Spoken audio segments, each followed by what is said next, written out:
Everyone welcome back to this channel Raghav education anthropology. तो आज की इस वीडियो में हम जो टॉपिक डिस्कस करने वाले हैं वो है बायोलॉजिकल एंथ्रोपोलॉजी। बायोलॉजिकल एंथ्रोपोलॉजी के बारे में हम इस वीडियो में डिस्कस करने वाले हैं कि बायोलॉजिकल एंथ्रोपोलॉजी जो है वो किस तरीके से एक इम्पॉर्टेंट रोल प्ले करती है एंथ्रोपोलॉजी में। पेपर 1 से रिलेटेड टॉपिक है, तो वीडियो को स्किप मत कीजिएगा, कंटिन्यू देखने की कोशिश कीजिएगा ताकि आपको ये टॉपिक अच्छे से समझ आए। तो चैनल को लाइक शेयर और सब्सक्राइब जल्दी से जाके कर दीजिए ताकि जो भी इम्पोर्टेंट वीडियो है वो चैनल पे आपको आगे अपडेट होती रहे। चैनल को लाइक शेयर और सब्सक्राइब ज़रूर कर दीजिएगा ताकि हमारा जो चैनल है वो लोगों तक पहुंच पाए। तो चलिए शुरू करते हैं आज का अपना टॉपिक, जो कि है बायोलॉजिकल एंथ्रोपोलॉजी। बायोलॉजिकल एंथ्रोपोलॉजी किस तरीके से एक इम्पॉर्टेंट रोल प्ले करती है एंथ्रोपोलॉजी में और किस तरीके के इम्पोर्टेंस हैं बायोलॉजिकल एंथ्रोपोलॉजी के, क्या मेन एम है, इसके बारे में हम इस वीडियो में डिस्कस करने वाले हैं। तो चलिए देखते हैं कि बायोलॉजिकल एंथ्रोपोलॉजी क्या है।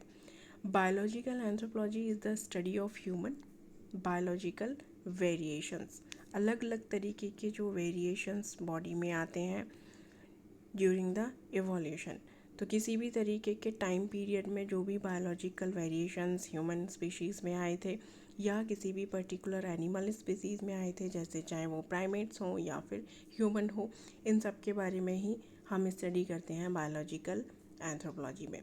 सो biological anthropologist seek to document and explain the patterning of biological variation. अलग अलग तरीके के डॉक्यूमेंट दिए गए एंथ्रोपोलॉजिस्ट के थ्रू, जिसमें बताया गया कि किस किस तरीके से जो बायोलॉजिकल वेरिएशंस हैं वो उनके क्या क्या पैटर्न थे, है ना। अलग अलग तरीके की पॉपुलेशन में अलग अलग तरीके के वेरिएशंस किस तरीके से इवोल्यूशन के टाइम पे हुए। Traces the evolution of our lineage through time in the fossil record. अलग अलग तरीके के जो एविडेंसेस साइट से पाए गए, जो कि भारत में और अदर वर्ल्ड में जो साइट्स हैं उनसे जो फॉसिल रिकॉर्ड्स प्रिपेयर किए गए, उनके बेसिस पे पता लगाया गया कि जो लीनेज थे उनसे किस तरीके से हमारा इवोल्यूशन हुआ and provide the comparative prospect of human uniqueness by placing our species in the context of the our other living primates. So जो प्राइमेट्स हैं तो बेसिकली हमारे एंसेस्टर्स कहे जाते हैं। किस लिए? क्योंकि जो हमारा इवोल्यूशन है, जो ह्यूमन का इवोल्यूशन है, वो पर्टिकुलर जो है बेसिकली प्राइमेट से ही हुआ है। बहुत सारे फीचर्स जो हैं प्राइमेट्स के मैच करते हैं ह्यूमन स्पीशीज़ से। और जो भी साइट्स पे जो फॉसिल फ्यूल्स पाए गए, अलग अलग तरीके के रिकॉर्ड्स पाए गए, उन रिकॉर्ड से ये पता लगाया गया कि जो भी वेरिएशंस पर्टिकुलर टाइम पीरियड में आए हैं वो हमारे प्राइमेट्स थे जिनसे ह्यूमन का एवोल्यूशन हुआ है, राइट। तो इस तरीके से जो अलग अलग बायोलॉजिकल वेरिएशंस के थ्रू ह्यूमन का एवोल्यूशन हुआ अलग अलग टाइम पीरियड में, धीरे धीरे चेंजेस आते गए, चाहे वो इन्वायरमेंटल एडेप्टेशन के कारण हो या फिर उनके जेनेटिक चेंजेस के कारण हो किसी भी पर्टिकुलर एनवायरनमेंट के। So it is an interesting mixture of social science. यहाँ पे दो बेसिस पे जो बायोलॉजिकल एंथ्रोपोलॉजी है वो काम करती है। बेसिकली हम यहाँ पे सोशल स्टडीज़ भी करते हैं और बायोलॉजिकल स्टडीज़ भी करते हैं। बायोलॉजिकल स्टडीज़ में हम उनके जो अलग अलग तरीके के वेरिएशन, जेनेटिक वेरिएशंस हो या ऑर्गन्स में अलग अलग तरीके के चेंजेस आए हों, चाहे उनकी बॉडी किस तरीके से शिफ्ट हुई अलग अलग मूवमेंट में, उस तरीके के चेंजेस बॉडी में आए हों, इन सब के बारे में हम स्टडी करते हैं, राइट। और सोशल स्टडीज़ में हम उनके कल्चर पैटर्न्स, उनके बिलीव्स और उनकी जो लैंग्वेजेस वगैरह हैं इन सब के बारे में स्टडी करते हैं, ताकि जो उनका पर्टिकुलर बिहेवियर टाइम पीरियड के अकॉर्डिंग किस तरीके से रहा वो सब हम स्टडी कर पाएँ। तो ये बेसिकली एक बहुत ही इम्पॉर्टेंट रोल प्ले करती है अंडरस्टैंड करने में उनके पर्टिकुलर बिहेवियर को। The two primary concept areas that tend to hold biological anthropology together. कौन कौन से वो की बायोलॉजिकल की एरियाज़ हैं? फर्स्ट है ह्यूमन एवोल्यूशन, जिसके बारे में हम स्टडी करते हैं, है ना। एंथ्रोपोलॉजिस्ट ने बहुत सारी स्टडीज़ दी हैं ह्यूमन एवोल्यूशन के ऊपर, ह्यूमन बायो सोशल वेरिएशंस के ऊपर, कि किस तरीके के जो अलग अलग पर्टिकुलर सोसाइटीज़ थी उस टाइम पीरियड में और अभी के टाइम पीरियड में, उनमें बायो सोशल वेरिएशंस किस तरीके से आए हैं, इन सब के बारे में भी एंथ्रोपोलॉजी ने बहुत सारी स्टडीज़ जो हैं वो दी हैं बायोलॉजिकल एंथ्रोपोलॉजी में। So many topics that can be studies with in these two concept areas. बहुत सारे अलग अलग तरीके की स्टडीज़ जो हैं वो दी गई हैं जो कि हम बायोलॉजिकल एंथ्रोपोलॉजी में स्टडी करते हैं। How human evolve from earlier life forms, मानव का जो विकास था वो किस तरीके से हुआ, ये हम बायोलॉजिकल एंथ्रोपोलॉजी में ही स्टडी करते हैं। We can look at our closest relative the primates, और हम बेसिकली क्या अंडरस्टैंड करने की कोशिश जो एंथ्रोपोलॉजिस्ट ने स्टडी दी उनमें ये बताया उन्होंने कि जो हमारे प्राइमेट्स थे वो हमारे बहुत ही क्लोज रिलेटिव्स माने जाते हैं, क्योंकि जो ह्यूमन है उसके फीचर्स बहुत हद तक मैच करते हैं प्राइमेट से।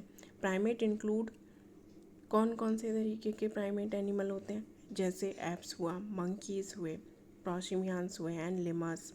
तो ये जो है इन्हीं से ही होमो सेपियंस यानी कि ह्यूमन का इवोल्यूशन हुआ है। इसी कारण से जो प्राइमेट्स हैं हमारे वो क्लोजेस्ट रिलेटिव्स माने जाते हैं। So these studies by primatologists are particularly important. How? Because many primates are endangered animal. बहुत ही इम्पॉर्टेंट हो जाती हैं ये स्टडीज़ और हमें हेल्प करती हैं नॉलेज प्रोवाइड करवाने में, उनके बिहेवियर के बारे में, इन्वायरमेंटल चेंजेस किस तरीके से आए और चेंजेस के कारण उनकी बॉडी में किस तरीके के अलग अलग चेंजेस आए, ये हमें नॉलेज प्रोवाइड करवाती है बायोलॉजिकल एंथ्रोपोलॉजी इस बारे में, ताकि हम जो भी एंडेंजर्ड एनिमल स्पीशीज़ हैं प्राइमेट्स की उनके बिहेवियर को समझ पाएँ और उनका जो सर्वाइवल है उसमें हम उनकी हेल्प कर पाएँ।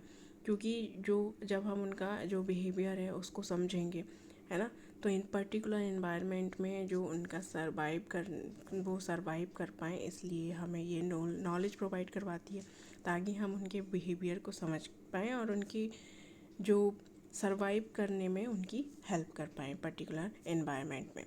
Deal with the evolution of human their variability, अलग अलग तरीके की वेरिएबिलिटी के साथ डील करती है biological anthropology and adaptation to environmental stresses. अब जो भी पर्टिकुलर एनवायरमेंटल स्ट्रेसेस थे उनको किस तरीके से एडेप्ट किया, इन सब के बारे में भी हमें एक बेसिकली अंडरस्टैंडिंग प्रोवाइड करवाती है biological anthropology. Using an evolutionary perspective we examine not only physical form of human. यहाँ पे जो बायोलॉजिकल एंथ्रोपोलॉजी है उसमें हम सिर्फ फिज़िकल फॉर्म का ही स्टडी नहीं करते हैं, यहाँ पे हम उनकी जो प्राइमेट्स हैं या ह्यूमन हैं या एनिमल्स हैं उनकी बोन्स के बारे में स्टडी करते हैं, मसल्स के बारे में स्टडी करते हैं, उनके ऑर्गन्स के बारे में स्टडी करते हैं, राइट। और इन सब के बारे में हम ये भी पता करते हैं कि जो बोन्स हैं वो किस तरीके से काम करती हैं, मसल्स किस तरीके से काम करती हैं, ऑर्गन्स किस तरीके से काम करते हैं और किस तरीके से इनके क्या क्या फंक्शंस होते हैं और कैसे हेल्प करते हैं रिप्रोडक्शन और सर्वाइवल में। तो इस तरीके की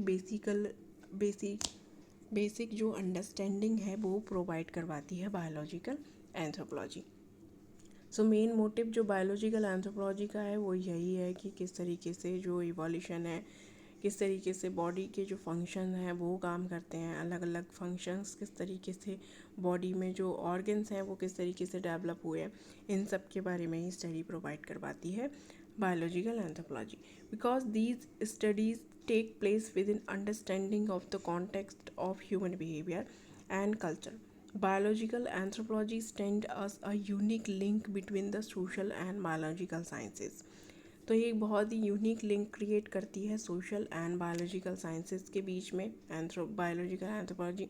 कैसे? क्योंकि यहाँ पे हम जो ह्यूमन है उसके बिहेवियर को भी अंडरस्टैंड करने की कोशिश करते हैं, उनके कल्चर पैटर्न्स को भी स्टडी करने की कोशिश करते हैं, राइट। तो इस तरीके की स्टडीज़ जो है वो बायोलॉजिकल एंथ्रोपोलॉजी में दी गई हैं एंथ्रोपोलॉजिस्ट के थ्रू, जिसमें पर्टिकुलरली बहुत सारी स्टडीज़ हैं जो कि कल्चर पैटर्न्स को दर्शाती हैं या उनके बायोलॉजिकल सोशल चेंजेस को दर्शाती हैं। So father of biological anthropology कौन थे? जॉन फ्रेंड्रिज थे ब्लूम वॉट, जो कि मई 11 1752 में उनकी जो जन्म है वो हुआ था। देन उनकी डेथ हुई थी जैन 22 1840 में। तो ये एक जर्मन एंथ्रोपोलॉजिस्ट थे, फिजियोलॉजिस्ट भी थे एंड कंपैरेटिव एनाटॉमिस्ट भी थे, राइट। सो इनको फादर कहा जाता है फिजिकल एंथ्रोपोलॉजी का, क्योंकि इन्होंने बहुत सारे अर्लीस्ट क्लासिफिकेशन दिए हैं रेसेस के ऊपर, तो इसीलिए इनको माना जाता है father of physical anthropology. Now we are going to discuss about aim of biological anthropology. So biological anthropology deals with the evolution of human and their variability.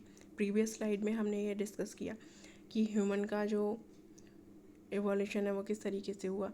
Variability यानी कि अलग अलग तरीके के जो चेंजेस हैं एनवायरमेंटल के कारण, या उनके पर्टिकुलर जो अपना स्ट्रगल था उसके कारण, या क्लाइमेट चेंज के कारण, या फिर अलग अलग तरीके के जेनेटिक चेंजेस के कारण. तो जो इन्वायरमेंट है वो भी बहुत इम्पॉर्टेंट रोल प्ले करता है इन चेंजेस में, क्योंकि बहुत सारे जो चेंजेस हैं बॉडी में वो इन्वायरमेंट के कारण ही क्रिएट होते हैं. तो किस तरीके से उस पर्टिकुलर इन्वायरमेंट के जो स्ट्रेसेस थे उनको अडेप्ट किया, इन सब के बारे में भी बेसिक अंडरस्टैंडिंग प्रोवाइड करवाती है biological anthropology. This area examine how human evolve, किस तरीके से इवोल्यूशन हुआ ह्यूमन का, और उनके जो प्राइमेट्स हैं उनसे किस तरीके से ह्यूमन का इवोल्यूशन हुआ है. तो बहुत सारे साल, बहुत ईयर्स पहले, है ना, ओवर मिलियंस ऑफ ईयर्स यहाँ जो इवोल्यूशन है वो प्राइमेट से धीरे धीरे होता चला गया, ताकि जो मॉडर्न मैन है वो बन पाए. It explore the fossil records, genetic comparative anatomy. बहुत सारे जो फॉसिल रिकॉर्ड्स जो साइट से पाए गए, इकट्ठा किए गए, उनके बेसिस पे पता लगाया गया है कि जो जेनेटिक्स हैं वो किस तरीके से अलग अलग चेंज, जो जीन्स हैं वो चेंज होते चले गए. कंपैरेटिव एनाटॉमी की स्टडी की और अंडरस्टैंड किया जो भी चेंजेस बॉडी में आए हैं. Adaptation that led to emergence of modern human.